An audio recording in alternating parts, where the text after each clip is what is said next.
সদৌ অসম 108-102 আৰু ইয়াৰ কৰ্মচাৰী সন্থাৰ সিদ্ধান্ত মৰ্মে সদৌ অসমতে প্ৰতিবাদী কাৰ্যসূচী গ্ৰহণ কৰাৰ লগতে লখিমপুৰৰ উত্তৰ লখিমপুৰ নগৰৰ মাজমজিয়াৰ ত্যাগ ক্ষেত্ৰতো আজি সদৌ লখিমপুৰ জিলা 108-102 আৰু ইয়াৰ সন্থাই অনিৰ্দিষ্টকালীন প্ৰতিবাদী কাৰ্যসূচী গ্ৰহণ কৰিছে।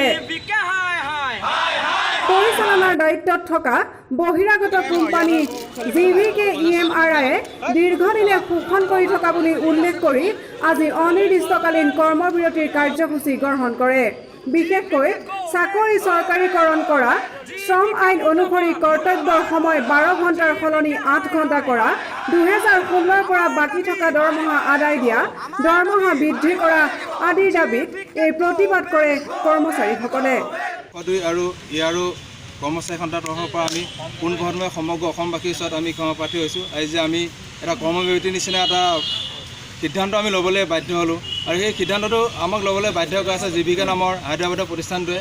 আমাৰ বিভিন্ন সময়ত আমাৰ বিভিন্ন দাবীসমূহ আমাৰ যেনেকৈ দৰমহা বৃদ্ধি, আমাৰ 17-18 চনৰ আমাৰ ইনক্ৰিমেণ্ট এপ্ৰাইজেল এতিয়ালৈকে হোৱা নাই। লগতে আমাৰ চাকৰি নিয়মীয়াকৰণৰ ক্ষেত্ৰত আমি তেওঁলোকৰ লগত অসম চৰকাৰৰ লগত আমি যোগাযোগ কৰিছিলোঁ, তেখেতলোকে কোনো গুৰুত্ব নিদিলে আৰু তেওঁলোকৰ কেইবাখনো বৈঠক আমি কৰাৰ পিছত আমাৰ বৈঠক বিফল হোৱাৰ কাৰণে আমি আজি এই যিটো অৱস্থান ধৰ্মঘট আৰু কৰ্মবিৰতি আমি ল'বলৈ আমাক মানে বাধ্য কৰা হৈছে। লখিমপুৰৰ পৰা Mriganka Mahanta report, prime north east.